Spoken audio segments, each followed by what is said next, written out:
Back in 2000, I had the opportunity to go to Africa, and it was really I was 30 years old. It was my very first mission trip, and that trip is really one of the things that kind of cemented in my heart the fact that one day we would be working on the mission field. And it was an amazing trip. A lot of things happened to me when we were there, including getting my appendix taken out. But we got back from that trip, and Keri said, "Are we ready to go?" And I said, I don't know that the timing is right now, but my heart was moved in an incredible way, and I really feel like we will be back there. And then that was in 2000, and then in 2007, we went to, or actually I had the privilege of taking some students to Passion in Atlanta, and we really felt like God was again stirring us. I came back from that trip, and I told Keri, I feel like it's getting real close to the time for us to leave. And then in the spring and summer of 2007, we had an opportunity to go to Ecuador. And I took students that summer to Ecuador, to the Tate Valley area, and we took about 40 people, and came back from that and just saw how the lives of the students were impacted in an incredible way.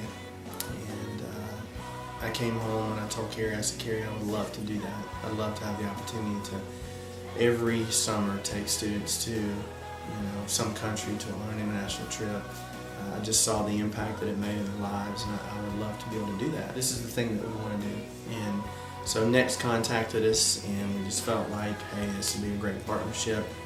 And God, He took about 6 months for us to really kind of pray through it and make sure that this is what God wanted. And so it's been 6 months now, and here we are, and we're just fastening our seatbelts. God led us to Next, and from the first conversation with the people at Next Worldwide, we knew that this was where God wanted us. It was just a matter of when. It is so hard to walk away from our current ministry because we love the people there and we love our students, and we do incredible things. But the fact that 2.2 billion people in this world have never heard the gospel is pulling on our hearts and tugging on our hearts, and we know we have to do something. Our long-term goal is to end up on the mission field. We really feel like that in 5 to 10 years that we will actually be stationed in a country and really be working on the mission field, planting churches, training, discipling, working with individuals that have various needs. I think I've always known in the back of my mind and my heart that I would be on the mission field one day. I really did not expect it to happen this soon, but I'm excited about that. The journey intensified for me about 2 years ago. I looked around and I looked at my view of God, and I noticed that most of us as Christians make God who we want Him to be. And I began to pray that God would show me who He really is and not who I want Him to be. And that began my journey. Shortly after that, I began reading through Exodus and the Israelites' journey, and I noticed that God didn't split the water until the Levite priest stepped into it. And I began to look at my life and realize there weren't many areas that I was exercising that kind of faith.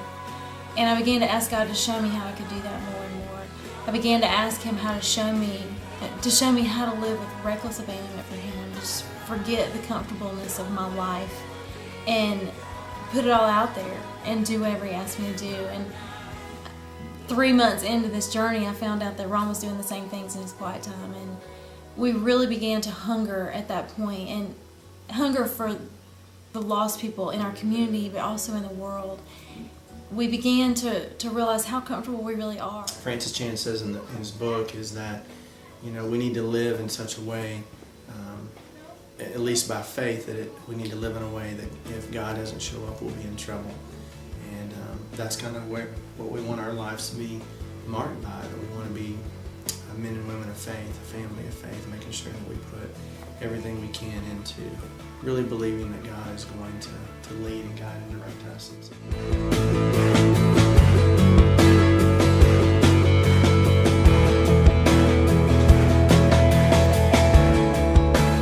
Everyone needs compassion, a love that's never failing. But let mercy fall on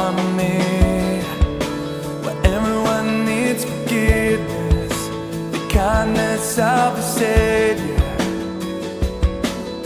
the hope of nations.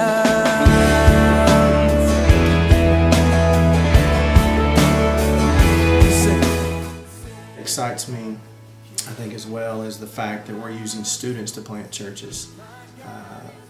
I think oftentimes students feel like, hey, I don't really know that God can use me right now, and I'm too young, and I'll wait till I get done with college or, get married or whatever. And I think the cool thing about it is to understand that students are the ones being used.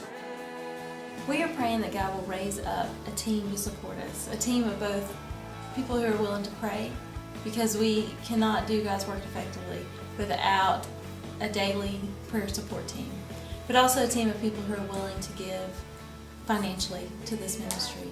We are funded 100% through donor support, and so we are praying that God will raise up those people to fund this ministry and share in the work that God is doing through us. Everything I believe in, and now I surrender. I surrender. Savior, Thank you so much for taking time to watch this video. Hopefully it's been a little bit more of an insight to how God's called us to what this next step is for us. And we hope and pray that you will continue to partner with us in prayer. We covet your prayers because we will need it. And if God were to lead you to support us in any other way, financially, then we would really appreciate that as well. Please continue to check back on our website. We'll update it with pictures and stories and all kinds of things about our journey. And we just love you and appreciate you. And thank you so much once again for just taking time to check us out. So, see you later.